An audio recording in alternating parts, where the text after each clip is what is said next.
বসুন।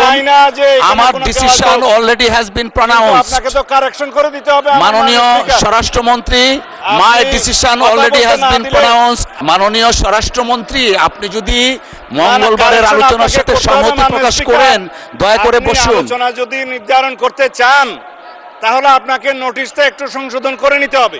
মাননীয় স্বরাষ্ট্রমন্ত্রী মাইকটা একটু দিন। হ্যাঁ, মাননীয় স্পিকার, আমি আপনাকে অনুরোধ করব, আপনি মঙ্গলবারে না, আমি অসম্মত হচ্ছি না, আপনি আগে শুনবেন তো। Let me speak. মাননীয় সদস্য একটু বসেন।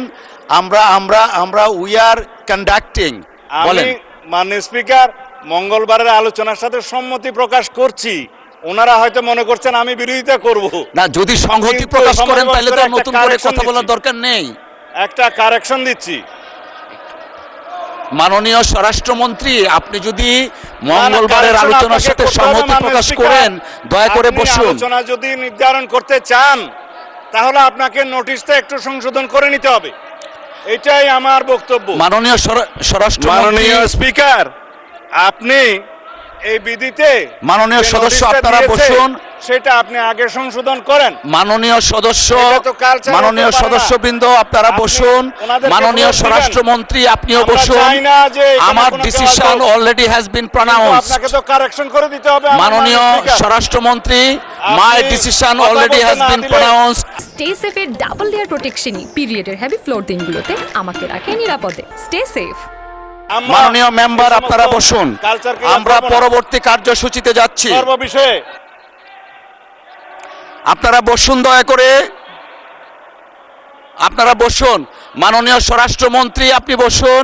মাননীয় সংসদ সদস্যগণ আপনারা বসুন। My decision has been pronounced. 31শে মার্চ নির্ধারণ করা হয়েছে। সর্বশেষ আলোচনার জন্য 2 ঘন্টা সময় থাকবে। ধন্যবাদ আপনাদেরকে। ধন্যবাদ।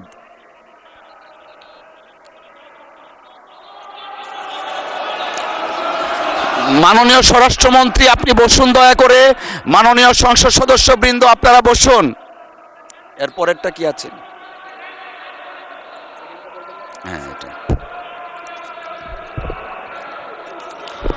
মাননীয় বিরোধী দলের নেতা, আমরা অলরেডি জানিয়ে দিয়েছি 31শে মার্চ অনুষ্ঠিত হচ্ছে। দয়া করে বসেন, আমরা পরবর্তী কার্যপ্রণালীতে যেতে চাচ্ছি।